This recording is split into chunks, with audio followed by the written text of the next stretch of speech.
Així que bona tarda a tothom. Un dia més entrem al Territori Z amb companyia.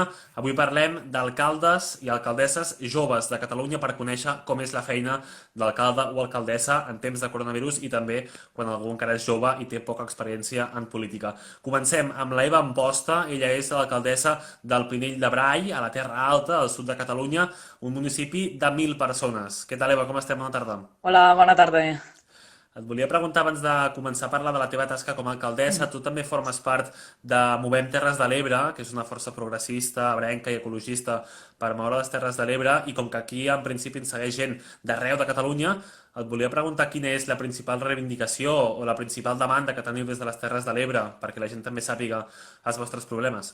Pues fas una pregunta prou interessant i prou complicada perquè tenim tantes reivindicacions a les Terres de l'Ebre. Vull dir, jo crec que som un territori que potser la gent ens té en referència justament per les reivindicacions.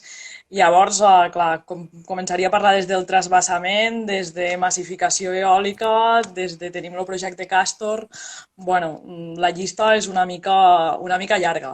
Llavors, la nostra reivindicació l'hem de fer en positiu. O sigui, ja no volem ser el territori de Catalunya on hi anem posant tot allò que no es volen als altres territoris, sinó que volem reivindicar pues que volem universitats, no? I que volem una mica més de talent i altre tipus de projectes. Vull dir que és una reivindicació molt àmplia. Això pel que fa a les Terres de l'Ebre. Parlem ara ja de la teva alcaldia al Pinell de Brai. Com vas arribar, Eva, tu, a l'alcaldia? Pues jo vaig arribar a la legislatura passada, a la meva primera vegada en política, ja podeu suposar, o per les edats que tenim de fer les quatre persones que participarem en este debat, i la legislatura passada bàsicament vaig entrar de regidora, no anava de cap de llista, i a meitat legislatura vam fer un canvi en un company. Llavors no era una qüestió planificada, però vaig arribar a l'últim any de legislatura i em vaig tindre prou per tornar a animar a presentar-me a la reelecció, no? Però va ser una situació, pues, si més no, una mica atípica.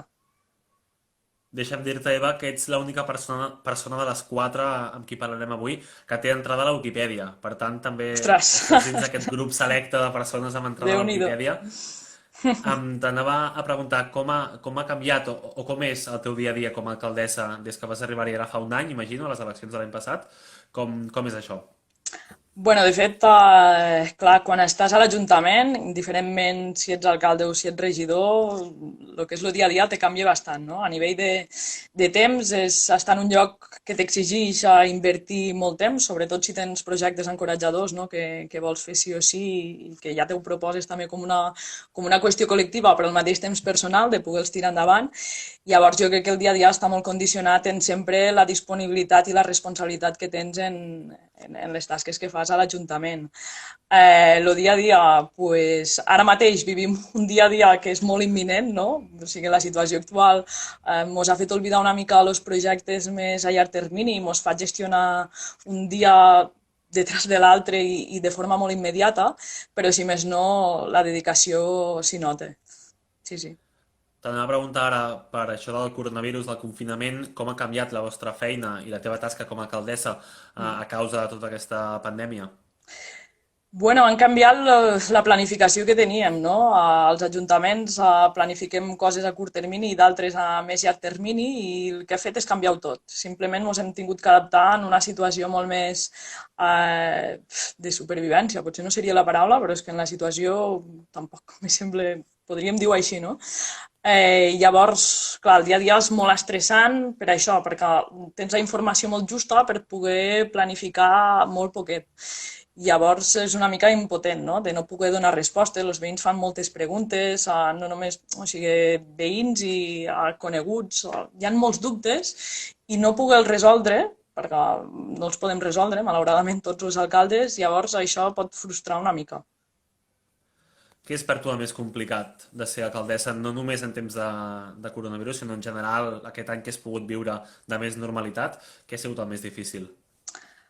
El més complicat és poder gestionar cada una de les situacions en què et trobes, des de les més petites a les més grans, intentant buscar sempre aquell consens en tothom, no? I quan dic en tothom ja també ho dic d'alguna manera en majúscules, però perquè els consensos en tothom moltes vegades són difícils o segons en quins temes impossibles, però penso que gestionar des d'una perspectiva de no imposar i d'altres maneres de fer, de cooperar, això és un gran repte. O sigui que penso que és del més complicat gestionar aquestes situacions que no estem tan habituats.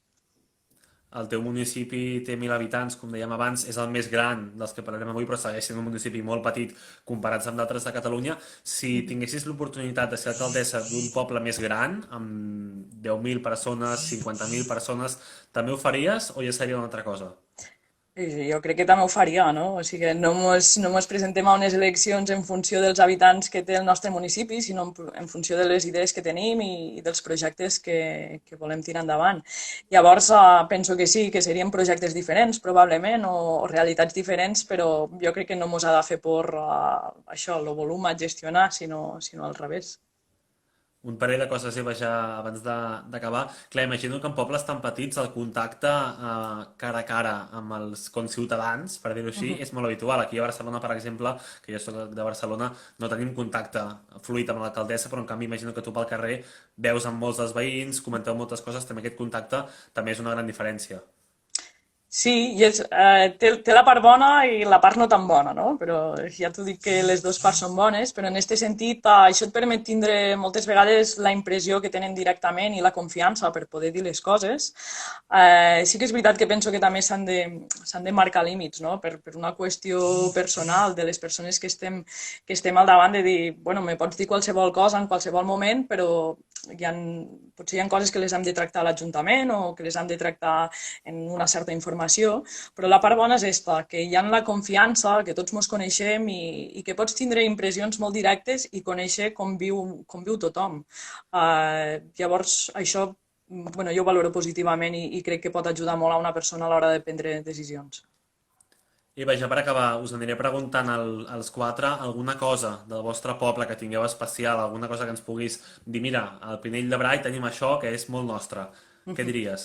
Jo et parlaria de la gent i de caràcters, no? Tothom reivindiquem, moltes vegades reivindiquem edificis o reivindiquem paratges, que també us ho recomano perquè tenim edificis modernistes i tenim les serres de pàndols i cavalls que a nivell de natura i de paisatge són espectaculars, però jo reivindico el caràcter de les persones, no? Com un tret distintiu d'aquí de les Terres de l'Ebre, de ser acollidors, de ser solidaris, i penso que això és un dels punts forts nostres.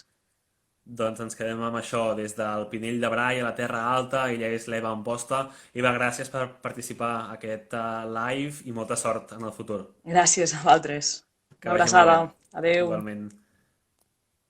És l'Eva Amposta, l'acomiadem d'aquest de live i ara convidarem a la següent persona, que serà en Joaquim Miralles, que és l'alcalde d'Arnes, a la Terra Alta també, i us recordo que podeu continuar investigant la distància que hi ha entre els quatre pobles que avui us presentem. Hem passat pel Pinell de Brai, ara anem cap a Arnes, per tant, dos dels pobles que ja sabeu, aviam, aquí. Per tant, si podeu continuar investigant la distància, ara anirem cap a Arnes, amb el Joaquim Miralles, que ja l'estem convidant, en efecte. Hola Joaquim, què tal? Hola, bona tarda. Com estem? Bona tarda. Bé, aquí Sí? estem, disposats a compartir aquí un ratet amb altres. Molt bé. El segon convidat del dia, d'Arnes, a la Terra Alta, un municipi que té 450 habitants, molt menys que el Pinell de Brai. Joaquim, llegia una entrevista que feies fa uns mesos que deies que ets alcalde les 24 hores del dia i els 365 dies de l'any, que també va lligat amb això que em comentava ara l'Eva, que anant pel carrer la gent ja et comenta coses perquè sap que tu ets l'alcalde. Sí, això és veritat. I com bé deia abans l'alcaldessa i amiga Eva, que aprofito per a saludar, és veritat que una de les coses bones que té ser alcalde del poble és el tracte tan proper en les persones, però el mateix que té de bo té de que, evidentment, no cal que estiguis en horari d'Ajuntament, sinó que és igual que sigui un diumenge, que sigui el dia de Nadal, si un veí té una queixa, te la fa al carrer, te la fa al bar, te la fa a qualsevol lloc, i evidentment agraïts de que així sigui, i si es pot solucionar, encara que sigui un diumenge, pues, ho intentem fer, no? I tu, Joaquim, consideres que tens poder? Que si tinc poder. Jo, com a no sé si jo diria tindre poder, sinó que el fet de és el poder prendre decisions i no sempre a vegades no podem prendre totes les que voldríem, no? I no tindre la capacitat de decidir si una cosa la pots fer o no la pots fer, ja que depèn d'altres ens i d'altres poders més alts. Així que això de tenir poder, tens el que tens, però jo no diria poder, sinó que tens capacitat de poder ajudar i de poder fer per les persones. D'on et ve a tu aquesta vocació per la política? És una bona pregunta. Jo vaig aterrissar la legislatura passada com a regidor. A mi em van venir a buscar perquè sí que és cert que jo sempre he estat una persona que m'ha agradat molt fer coses per un municipi, estar en associacions, al club de futbol, vull dir, sempre he estat una persona que li ha agradat molt participar, no? Llavors, pues, des del grup de polític del meu poble em van vindre a buscar per si volia formar part del consistori, ficam com a regidor i, pues, evidentment, com és una cosa que sempre m'havia agradat, la meva resposta va ser que sí. Vull dir que jo política fins en aquell moment podríem dir que zero, servei al públic moltíssim i al final per això va ser el que em va fer tirar cap aquí. Recordes, Joaquim, quina va ser la teva primera decisió com a alcalde?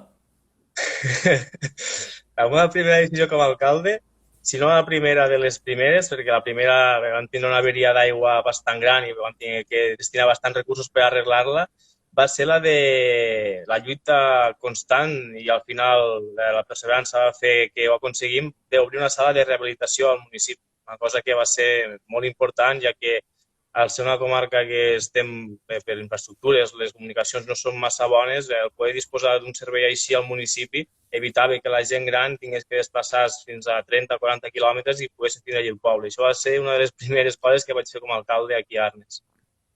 Abans parlava també amb l'Eva Amposta sobre la dimensió del municipi, que ella em deia que encara que fos més gran el seu municipi, ella continuaria. Et volia preguntar si creus que un municipi tan petit com aquest, com Arnes, el fet que sigui petit és un avantatge o un inconvenient a l'hora de ser alcalde?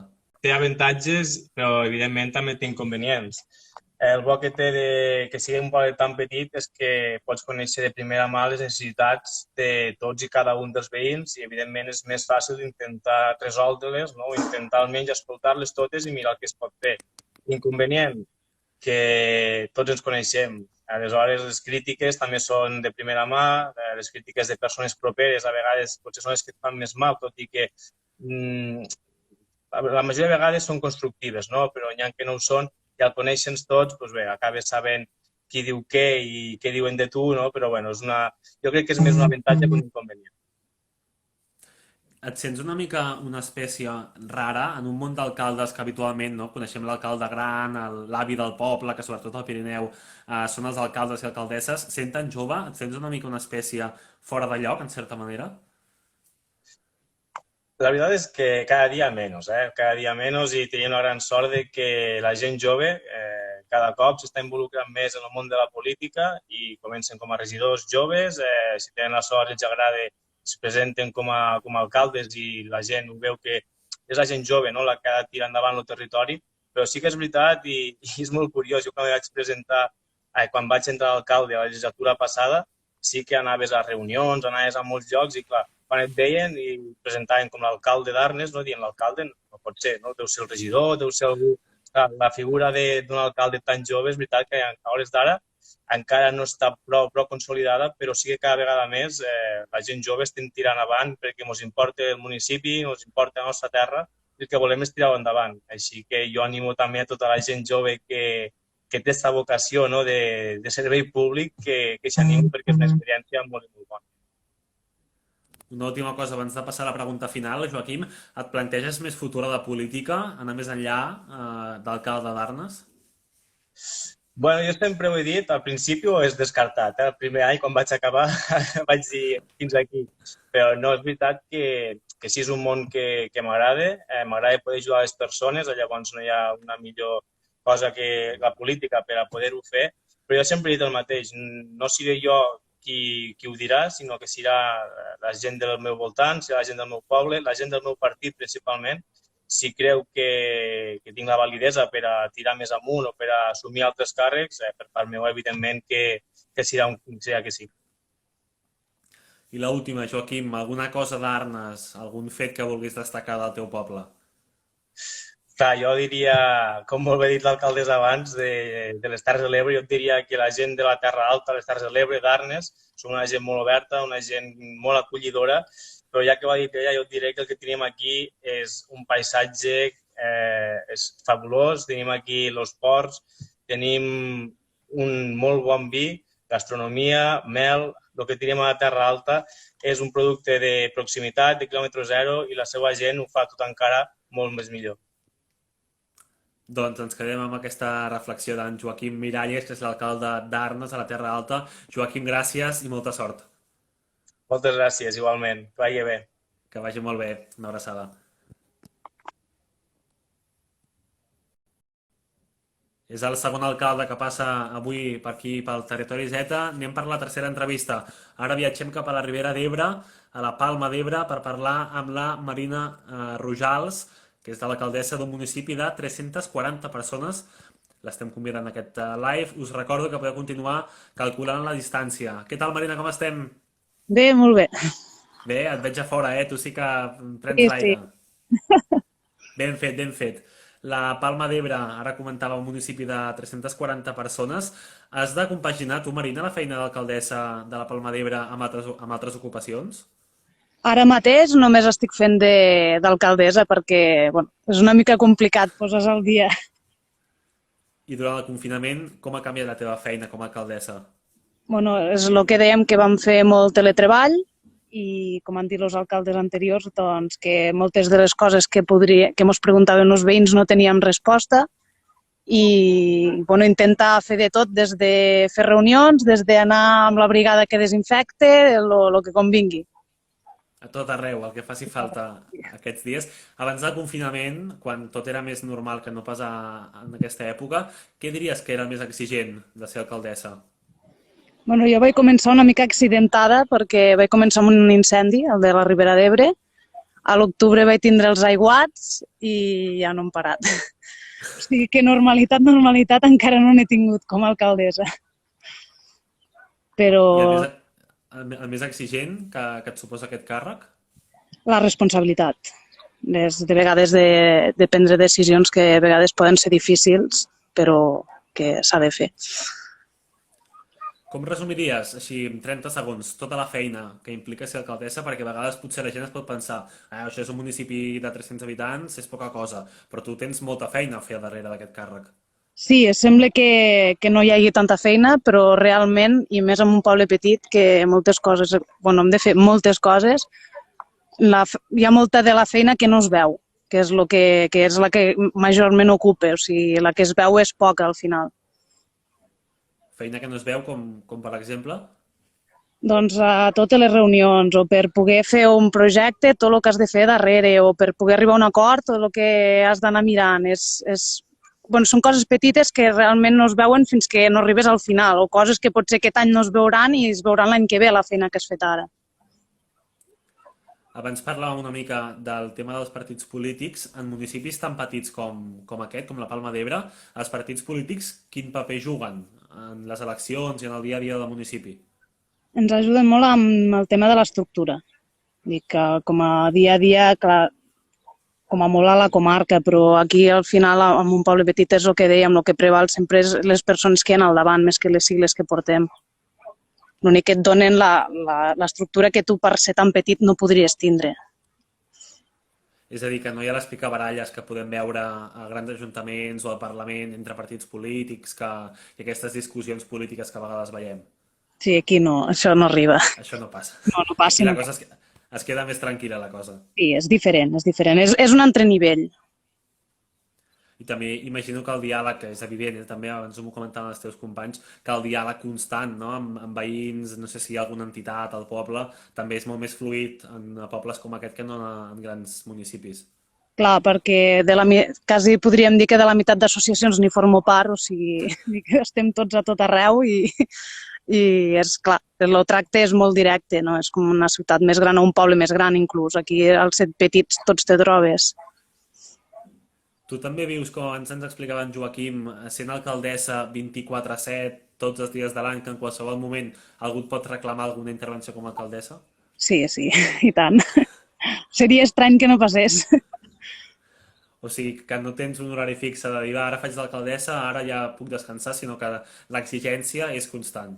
Sí, faig com a horari d'oficina, entre cometes, però clar, el que dèiem, la gent no té d'horaris i quan surt una urgència has de sortir i quan te fan demandes, doncs, a l'hora que sigui. I s'agraeix que t'ho diguin, perquè hi ha moltes coses que si no fos per amb ells no m'ho enteraríem de l'Ajuntament. Deixa'm dir que he estat remenant la pàgina web de l'Ajuntament de la Palma d'Ebre, que realment està molt completa. Per ser un municipi tan petit hi ha moltíssima informació i, si no m'equivoco, moveu $500.000 cada any. Sí, És així? sí, Perquè sí. he vist que hi ha una web també de transparència, és a dir, que un municipi de 340 habitants mou moltíssims diners i abans me'n parlaves tu també, això també implica una responsabilitat. Sí. Com vius o com gestiones aquesta responsabilitat? Doncs pensant molt bé el que s'ha de fer i intentar consensuar amb tots els que som a l'equip, perquè és el que dèiem, i a vegades sembla molt, però al final no és tant, perquè moltes de les coses que voldries fer no n'hi ha ni per començar. O sigui, hi ha moltes coses que ja són despeses fixes que allò ja no ho pots tocar i moltes coses se queden per fer, encara que ens agradaria fer-les. Abans m'explicaves que has tingut un inici complicat amb els diferents incidents que hi ha hagut a la zona els últims mesos. Veus, però, perspectives de continuar com a alcaldessa d'aquí uns anys, de fer algun salt més enllà en la política? Tens alguna perspectiva de futur? Home, esperem que sí, ja fa molt temps que ja estic. Jo, a diferència dels altres, ja feia 10 anys que estava de regidora, amb 18 anys ja em vaig posar a llistes i, bueno, és un repte, esperem que no tots els anys siguin com aquest, però sí, les perspectives és de, mentre la gent ho vulgui, doncs continuar. O sigui que abans de tenir un títol universitari ja estaves fent de regidora a l'Ajuntament de la Palma d'Ebre. Sí, va ser abans de matricular-me a la uni i ja em vaig posar a la llista, sí. Déu-n'hi-do, l'estiu aquest de la selectivitat, que és l'estiu de llibertat abans de començar la carrera, i tu vas decidir posar-te ja a fer política. Sí. Bueno, ja m'ha agradat, sempre em van vindre a buscar, o sigui, això també és important, que creguin en tu, i com que ja m'agrada la salsa, pues vaig dir que sí, aquí estem encara. Una coseta, abans de passar a l'última pregunta, m'ho explicava el Joaquim abans, tu també t'has trobat que en algunes reunions, en alguns llocs es pregunten si tu ets l'alcaldessa per ser tan jove, en un món potser de gent més aviat més gran que no pas vosaltres? Sí, i a més perquè aquí al meu cas l'alcalde que hi havia abans meu portava 28 anys. I clar, els d'aquí a la zona ja sabien qui era perquè ja em anava movent, però clar, molts no s'ho acabaven de creure perquè són molt pocs de gent jove, d'alcaldes. Regidors cada vegada n'hi ha més, però d'alcaldes joves són poquets, la veritat. I ja per acabar, Marina, alguna cosa de la Palma d'Ebre que destaquis o que vulguis compartir amb la gent que ens està seguint, que sigui especial del vostre poble? Doncs, bueno, a part de que han dit de la gent, aquí també són molt bona gent, oberts, però com a productes destacaria que fem un dels millors olis, l'oli de la Vallmajor, no per fer publicitat, i he vingut aquí expressament perquè tenim un pi, que no sé si el veieu, que és un dels més grans, un pi blanc, un dels més grans de Catalunya, i n'estem molt orgullosos i per això he vingut aquí, aprofitant que ara podem sortir al carrer, doncs a fer el live des d'aquí. Molt bé, aquest pi blanc des de la Palma d'Ebre. Marina Rojals, l'alcaldessa, gràcies per acompanyar-nos i molta sort. Gràcies a vosaltres. Que vagi molt bé, una abraçada. Igualment, adeu. Era l'alcaldessa de la Palma d'Ebre. Abordem ja l'última entrevista d'aquesta sèrie de 4 entrevistes. Ara anem cap a Alfara de Carles, al Baix Ebre, per parlar amb en Jordi Forner, que serà l'últim que ens acompanyi. I us recordo, tenim aquest joc en marxa. Aviam si sabeu la distància entre aquests 4 pobles. El Pinell de Brai, Arnes, la Palma d'Ebre i ara l'Alfara de Carles. Bona tarda. Acompanya el seu alcalde. Què tal, Jordi? Com estem? Molt bé. A tu què? Molt bé per invitar-nos. No, i ara un plaer poder conversar amb tu. Tu, Jordi Forner, alcalde d'Alfara de Carles, vas arribar a l'alcaldia una mica per casualitat. Bueno, sí, la veritat que vam fer un consens en tot el poble de a veure què faríem i bueno, al final vam decidir de fer una llista i mira, vam tirar cap avant i amb moltes ganes i il·lusió i aquí estem. I vas arribar a l'alcaldia. Deixa'm preguntar-te, tens despatx com a alcalde a Sí. l'Ajuntament? Sí. Clar. I tu vas seure al despatx i què vas pensar un cop vas tenir la vara d'alcalde a les mans? Bueno, quan vam entrar La veritat que el primer que penses és en tot el que vols fer, no? Perquè, clar, entres amb moltes ganes i dius, pues bueno, començarem a fer moltes coses. Però després, bueno, te'n dones compte que l'administració no és tan àgil com un pensa, no? I bueno, és una mica frustrant, però les ganes i la il·lusió no ho perdem. Què és el més difícil de ser alcalde i en concret alcalde d'Alfara de Carles? Bueno, jo crec que és prendre moltes decisions que són complicades, no?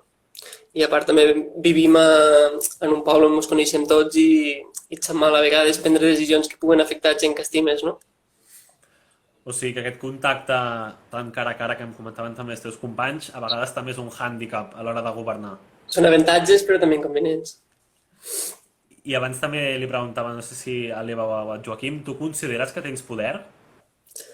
Bueno, al fi i al cap intentem consensuar el que vol la gent, saps? No tampoc marcar res a ningú. O sigui que tampoc pots, ara m'ho comentaves, no tens tanta capacitat de decisió com potser voldries en alguns moments. No, a vegades no. Perquè al fi i al cap també ens marquen molt des de dalt, no? De dir, per exemple, depenem de les altres administracions també. No és tot.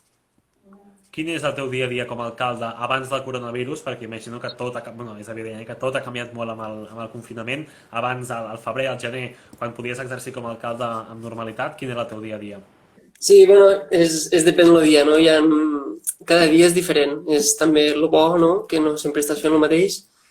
Hi ha dies molt bons, hi ha dies molt dolents, hi ha dies que no hi ha tanta feina, hi ha dies que n'hi ha molta més. És diferent. I és una feina a la qual t'hi dedicaves plenament, diguéssim, quan no hi havia confinament, o havies de compaginar-la amb altres ocupacions? Bueno, quan vam començar, me vaig dedicar exclusivament a això perquè, clar, entres en un món nou, bueno, no és un món fàcil tampoc perquè hi ha molts òrgans, moltes coses que des de fora no es veuen tampoc, és el que deia abans la companya, no? I bueno, ara estic començant a engegar projectes i tal, però banda. Deixa'm preguntar-te per una iniciativa que hem vist, que heu engegat, no sé si des de l'alcaldia, diguéssim, o des d'altres sectors del poble, un Instagram d'Alfara de Carles aquests dies de confinament. Sí, la veritat que, bueno, he fet bàsicament un Instagram, però més que res com a usuari del poble, no com a ajuntament tampoc, perquè, bueno, per a mostrar coses del poble que són així interessants. De fet, ho he començat ara, encara no hi ha moltes coses, però, bueno, anirem... Un projecte per passar el confinament també una mica més entretingut. Sí, i tant. No, ja l'hem passat entretingut, ja. Sí, això és segur. T'anava a preguntar precisament pel coronavirus. Imagino que també seguiu fent feina telemàtica. No sé si en el vostre cas canvia molt la feina que feu o que feies abans amb la que has de fer ara des de casa. Bueno, la veritat que sí, hem intentat canviar, bueno, que la gent no anés a l'Ajuntament, no? Que tot se fes mitjançant telèfon o qualsevol cosa, per a no hi haure cap contacte. Hem deixat els serveis mínims i hem fet tot el que hem pogut per ajudar la gent, doncs, ja sigui informar-la de tot el que tenien que fer i el que no tenien que fer, tot el que resumíem els boes i ho publicàvem tot, etc. I intentar ajudar la gent i que passi el millor possible, vinga. I facilitar la feina també a l'hora d'entendre una mica, no? Tot aquest embolic de decrets i de normes que hem d'estar seguint aquests dies, fer-ho fàcil també. Però, bueno, l'avantatge que tenim és que aquí al poble també és un poble molt xocotet, on ens coneixem tots i tampoc hi ha tantes restriccions, no? Com seria un poble gran o una ciutat. I la teva vocació per la política, Jordi, d'on et ve? Com fas el pas de dedicar-te a la política? Bueno, la veritat que va ser una decisió molt difícil, saps? Perquè, clar, vas a un terreny que desconeixes, no? De veritat. I bueno, al fi i al cap, tots els que estem a la llista ho fem per l'amor que tenim al poble i volem que tiri cap avant. I un amor cap al poble que pot convertir-se en un amor més gran, diguéssim, cap a una projecció política més ambiciosa com per exemple ser diputat, o això ja són paraules massa grans? No sé, la veritat, bueno, jo penso que no, perquè ho fem per lo que et dic, perquè estimem el poble i no em veig fent política més enllà del poble, no? I bueno, això una mica, no crec. Per tant, imagino que el factor que fos un poble petitó, que també imagino que és el teu poble, també és un factor a favor de ser alcalde, i que si fos un poble potser o una ciutat més gran, potser ja tindries més reticències a l'hora de ser alcalde. Sí, bueno, de fet, el poble estem còmodes perquè hem estat tota la vida aquí, sabem les necessitats que hi ha una mica, sabem tot. Si estàs a una ciutat gran, doncs no sé si m'atreviria a fer el pas este, no? Abans em deies que quan vas començar a ser alcalde vas veure la complicació i com és de lenta l'administració. Abans li preguntava al Joaquim la seva primera decisió. Tu recordes la primera decisió o la primera acció que vas fer com a alcalde? La primera de totes no me'n recordo, perquè la veritat que quan vam entrar vam fer mil i una coses, saps? I a més també teníem les festes a un mes després d'entrar i va ser tot molta feina, saps? Al principi. Tot molt ràpid. Lo primer de tot és entendre una mica on estàs, no? També, perquè, clar, al principi et ve informació, però a tope. I ho has d'assimilar tot i entendre-ho tot i anar avançant. Ara que em parles de les festes de poble, imagino que en un poble com l'Alfara de Carles, tan petitó, surts de festa amb la gent amb qui després discuteixes projectes del poble, amb rivals polítics, amb veïns, és tot un conglomerat de gent. Claro, estàs en tothom. La veritat que sí.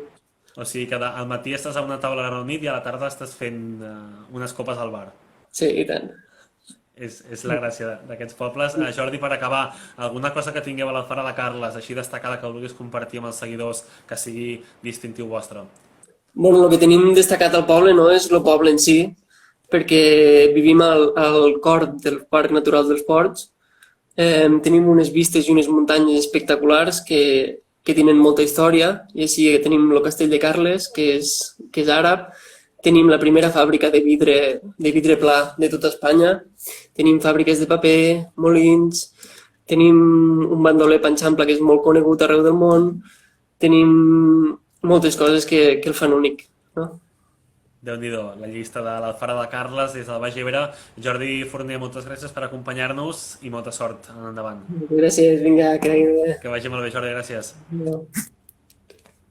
Ho deixem aquí i tornem com sempre demà a partir de les 7 de la tarda amb un nou tema. Demà serà ja un vídeo que podreu consultar a les 7 com sempre a l'Instagram TV. Que vagi molt bé, gràcies.